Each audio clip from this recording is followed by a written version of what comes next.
warahmatullahi wabarakatuh. Halo teman-teman, perkenalkan nama saya Yasinta Salsanabila. Melalui video ini saya akan menjelaskan tentang sistem pencernaan manusia. Apa kalian udah makan hari ini? Apa saja yang kalian makan? Kalian pernah nggak memikirkan makanan yang sudah dimakan akan kemana dan melewati apa saja? Nah, di video ini kita akan bahas itu semua.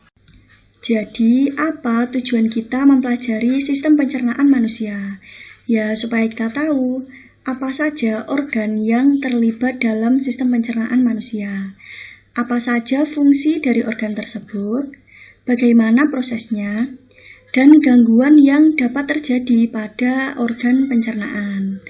Sistem pencernaan memiliki peranan yang vital bagi kehidupan kita. Sistem pencernaanlah yang bertugas mengubah makanan yang kita konsumsi menjadi energi serta zat-zat yang menunjang hidup kita sampai saat ini. Sistem pencernaan manusia terdiri dari saluran pencernaan dan kelenjar pencernaan. Proses pencernaan terjadi dalam dua cara. Yang pertama, pencernaan mekanik, yaitu pencernaan makanan berupa gerakan seperti mengaduk dan meremas. Dan yang kedua, pencernaan kimiawi, yaitu pencernaan makanan dengan bantuan enzim. Nah, ayo kita mulai. Yang pertama ada rongga mulut, yaitu tempat awal terjadinya pencernaan dengan cara mekanik dan kimiawi. Nah, cara mekanik ini dengan cara mengaduk dan mencampur makanan. Kalau yang kimiawi dengan bantuan enzim. Nah, selanjutnya ada gigi. Gigi adalah organ pencernaan mekanik yang menempel pada gusi. Nah, berikut adalah struktur gigi. Nah, yang pertama ini ada enamel, yaitu lapisan pelindung keras pada gigi. Lalu ada dentin atau tulang gigi. Ada pulpa, yaitu celah gigi yang ada syaraf dan pembuluh darah. Lalu ada sementum, yaitu akar, lapisan luar pada akar gigi. Lalu ada mahkota dan leher gigi. Macam-macam gigi ada 4 berdasarkan fungsinya. Yang pertama ini ada incisivus atau biasa kita sebut gigi seri yang berfungsi untuk memotong makanan. Lalu yang kedua ada caninus atau gigi taring yang berfungsi untuk merobek makanan.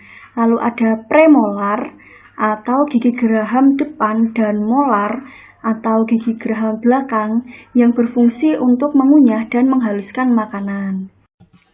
Nah, selanjutnya ada lidah. Nah, lidah ini tersusun atas otot lurik, epitel kubus, dan membran mukosa. Nah, lidah ini mengandung papila yang berfungsi sebagai indera pengecap. Nah, pada gambar ini ada 4 bagian yang ditunjuk sebagai pengecap rasa utama dalam makanan. Nah, yang warna pink ini sebagai pengecap rasa manis berada di ujung lidah. Yang warna ungu ini pengecap rasa asam, ada di ujung tapi agak nyamping. Yang warna oranye ini sebagai pengecap rasa asin. Lalu yang di pangkal lidah warna biru ini pengecap rasa pahit. Nah, fungsi lidah ini untuk mengaduk dan mencampur makanan dengan ludah, lalu sebagai indera pengecap dan mendorong makanan supaya dapat masuk ke esofagus. Selanjutnya ludah atau saliva yang terdiri atas 3 pasang. Nah, yang pertama ini ada glandula parotis yang terletak di bawah telinga yang menghasilkan air ludah yang mengandung enzim amilase. Yang kedua ada glandula sublingualis yang terletak di bawah lidah yang menghasilkan ludah berupa air dan lendir. Dan yang ketiga, glandula submandibularis yang terletak di bawah rahang menghasilkan ludah berupa air dan lendir. Nah, fungsi dari ludah ini untuk mencerna makanan dengan cara kimiawi, lalu untuk membasahi makanan, membunuh mikroorganisme, dan mencegah mulut dari kekeringan. Setelah kita membahas struktur dan fungsi, selanjutnya kita membahas gangguan apa saja yang dapat terjadi pada organ yang sudah kita bahas tadi. Nah, yang pertama, rongga mulut yang rawan terjadi adalah sariawan yang disebabkan oleh jamur Candida albicans. Nah, meski tidak menular, tapi sariawan ini dapat menyebabkan rasa yang tidak nyaman. Nah, selanjutnya ada karies gigi yang dapat memicu gigi berlubang. Jika dibiarkan akan menyebabkan rasa nyeri, terjadi infeksi, dan gigi tanggal. Ada juga hipersensitif gigi yang biasa dialami oleh orang tua disebabkan penurunan gusi dan penumpukan karang pada gigi. Hipersensitif ini dapat menyebabkan rasa ngilu pada gigi.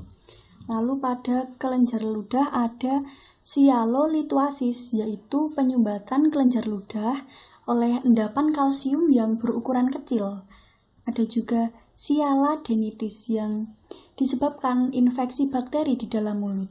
Bahkan dapat terjadi tumor, jinak dan ganas, atau kanker pada kelenjar paratiroid. Serem kan? Nah, maka dari itu, kita harus menjaga kesehatan mulut, gigi, lidah, dan kelenjar ludah kita dengan cara tidak makan yang terlalu panas, minum yang banyak, yang cukup, tidak merokok, dan jangan lupa sikat gigi yang rajin. Selanjutnya, kita membahas kerongkongan atau esofagus. Nah, pada kerongkongan ini ada faring. Nah, faring ini adalah percabangan dari rongga hidung, esofagus, dan trakea. Nah, faring ini dilengkapi epiglotis yang dapat membuka dan menutup. Pada keadaan biasa, epiglotis akan membuka. Namun, pada saat kita menelan makanan, epiglotis akan menutup faring sehingga makanan dapat masuk ke kerongkongan atau esofagus. Nah, esofagus ini terdiri atas sepertiga otot lurik, 2/3 otot polos, dan dinding selnya tersusun atas epitel pipih berlapis. Nah, pada esofagus ini terjadi gerakan peristaltik, yaitu gerakan kontraksi dan relaksasi dari otot polos untuk mendorong makanan menuju lambung. Nah, gerak peristaltik ini menghasilkan makanan yang berupa gumpalan disebut bolus.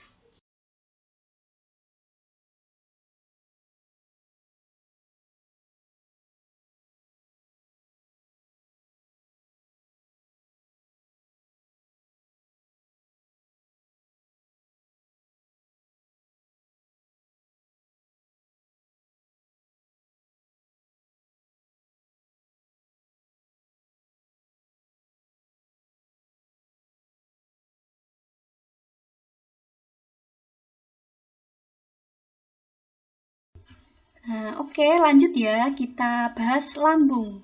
Lambung atau ventriculus adalah kantung makanan yang merupakan saluran pencernaan.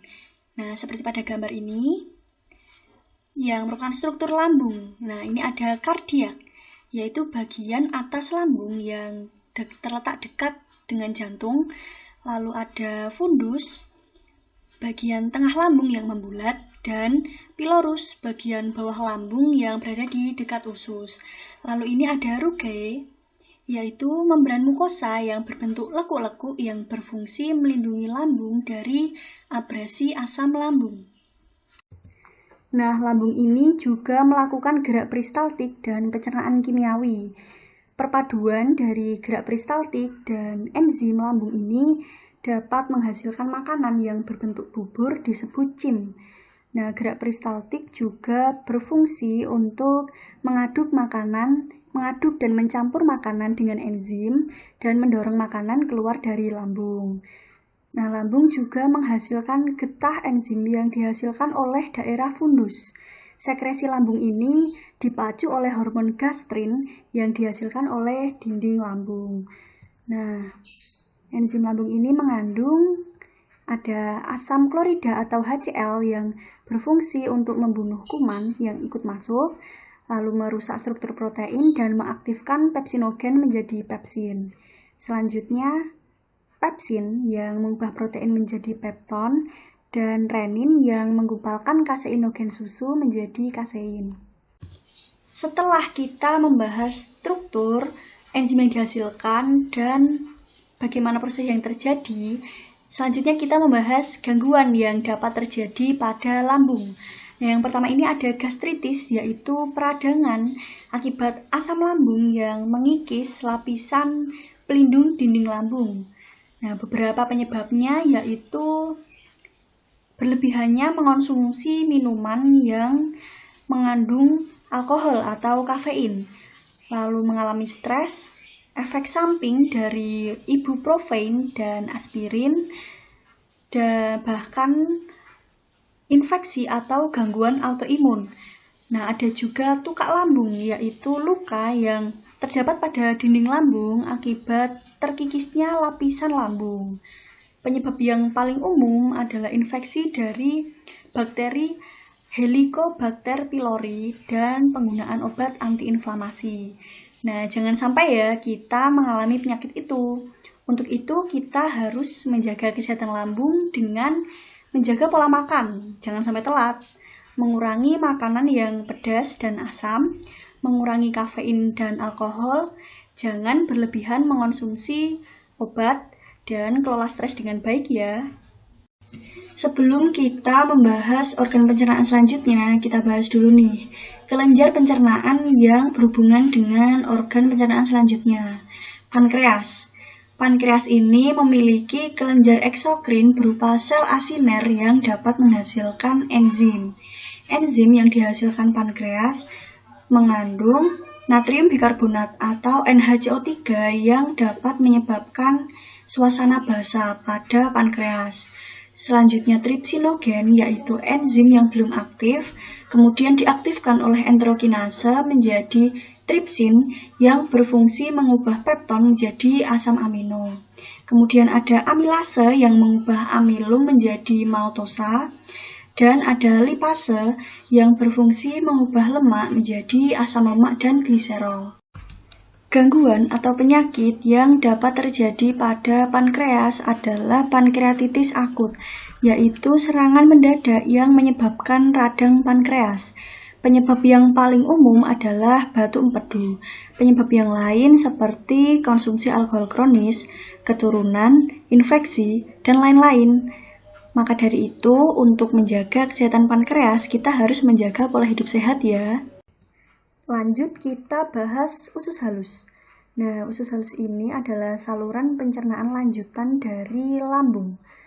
Nah, usus halus terdiri dari duodenum, yang ini, atau bisa disebut usus 12 jari yang berfungsi sebagai tempat bermuaranya pankreas dan kantung empedu. Lalu ada jejunum yang ini atau bisa disebut usus kosong, yaitu tempat mencerna makanan dengan enzim-enzim. Lalu ada ileum atau usus penyerapan untuk tempat menyerap sari-sari makanan. Lanjut kita bahas struktur dinding usus halus. Yang pertama ada enterosit. Nah, enterosit itu yang ini. Enterosit adalah sel epitel yang berfungsi untuk menyerap sari-sari makanan. Lalu ada sel goblet. Sel goblet berfungsi untuk menghasilkan mukus atau getah atau enzim.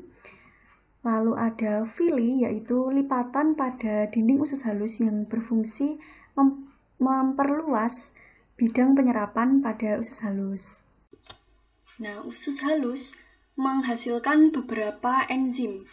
Yang pertama enterokinase yang udah kita bahas tadi, yaitu mengaktifkan tripsinogen menjadi tripsin dan juga mengaktifkan erepsinogen menjadi erepsin. Nah, erepsin ini mengubah pepton menjadi asam amino. Lalu ada peptidase yang mengubah polipeptida menjadi asam amino. Ada juga maltase yang mengubah maltosa menjadi 2 mol glukosa. Sukrase yang mengubah sukrosa menjadi glukosa dan fruktosa. Laktase yang mengubah laktosa menjadi glukosa dan galaktosa. Dan lipase yang mengubah lemak menjadi asam lemak dan gliserol.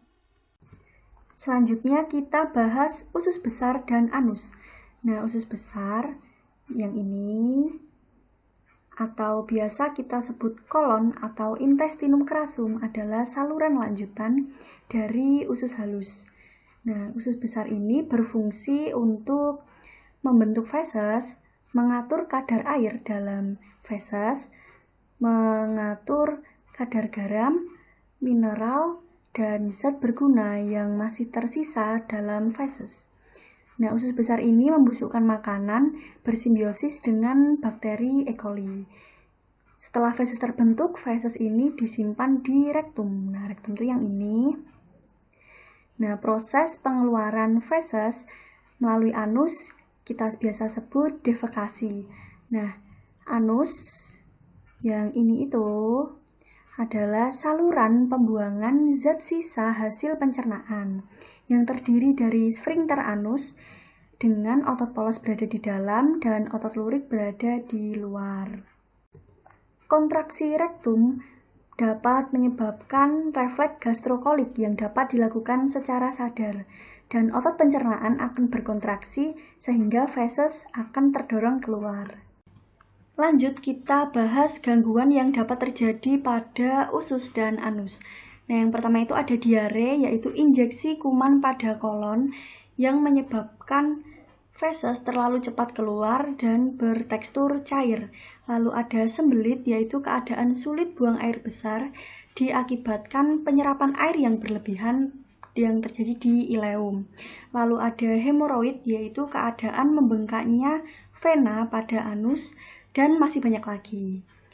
Nah, untuk itu kita harus menjaga kesehatan usus dengan cara makan makanan yang bergizi dan berserat, seperti buah-buahan dan sayuran, mengurangi makanan pedas, dan tidak lupa memenuhi kebutuhan air putih kita. Nah, jangan lupa diimbangi olahraga supaya badan kita tetap bugar. Nah, itulah organ-organ pencernaan manusia beserta fungsi, struktur, dan gangguannya. Gimana? Udah ngerti kan sekarang? Untuk mempermudah pemahaman teman-teman semua, kita simak video berikut ini ya. Nah, ini videonya. Nah, bermula dari rongga mulut lalu masuk ke kerongkongan, yaitu saluran berbentuk tabung sepanjang 20 cm yang terdiri dari otot polos dan otot lurik. Nah, terjadi gerak peristaltik yang disebabkan kontraksi dan relaksasi dari otot untuk mendorong makanan menuju ke lambung.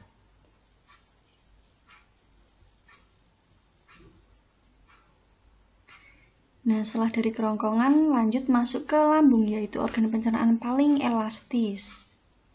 Berbentuk seperti kantong makanan yang udah kita bahas tadi, bisa disebut juga ventriculus. Terjadi pencernaan mekanis dan kimiawi. Nah, pencernaan mekanik ini dilakukan oleh lambung, dinding lambung untuk meremas makanan dan mencampurnya dengan enzim, dan pencernaan kimiawinya dilakukan oleh getah lambung yang dihasilkan oleh dinding lambung. Nah, ini mengandung pepsin, renin, dan asam klorida. Dan enzim pepsin ini mengubah protein menjadi pepton, enzim renin yang menggumpalkan protein susu lalu menjadi kasein, asam klorida atau HCl yang mengasamkan makanan, lalu membunuh kuman yang masuk ke dalam makanan. Nah, lanjut, setelah dari lambung ke usus halus. Nah, usus halus ini usus terpanjang, sepanjang 6-7 meter. Terdapat cairan khusus untuk menyempurnakan pencernaan makanan. Nah, usus halus ini ada 3, usus 12 jari atau duodenum, usus kosong atau jejunum, dan usus penyerapan atau ileum.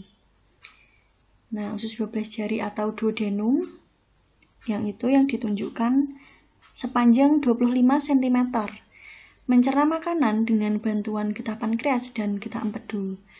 Yang tadi dijelaskan bermuaranya pankreas dan empedu. Nah, pankreas ini merupakan kelenjar pencernaan. Menghasilkan enzim amilase yang mengubah amilum menjadi glukosa, enzim tripsin yang mengubah pepton menjadi asam amino,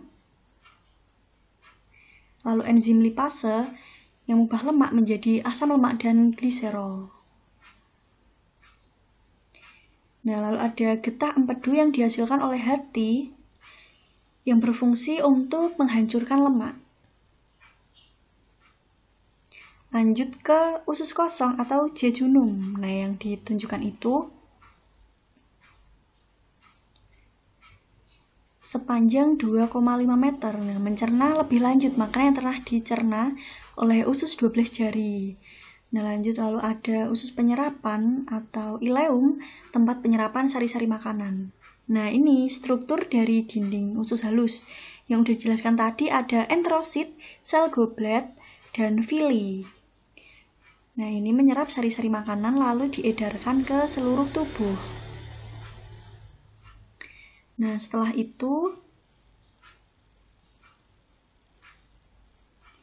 usus besar atau disebut kolon menyerap cairan, vitamin, dan mineral dari sisa-sisa makanan yang telah diserap oleh usus halus. Nah, usus ini bersimbiosis dengan bakteri Escherichia coli membantu proses pembusukan sisa makanan. Lalu terbentuklah feses.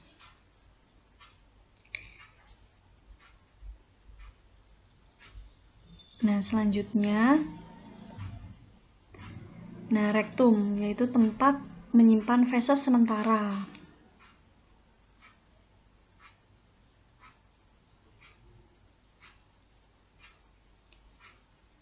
Nah, yang ditunjukkan itu, nanti rektum akan berkontraksi. Nah, lalu ada anus, lubang tempat keluarnya feses dari dalam tubuh yang kita sebut defekasi. Jadi begitu teman-teman proses pencernaan manusia. Sudah paham ya? Semoga video ini dapat membantu teman-teman semua memahami sistem pencernaan manusia. Terima kasih sudah nonton. Jangan lupa like.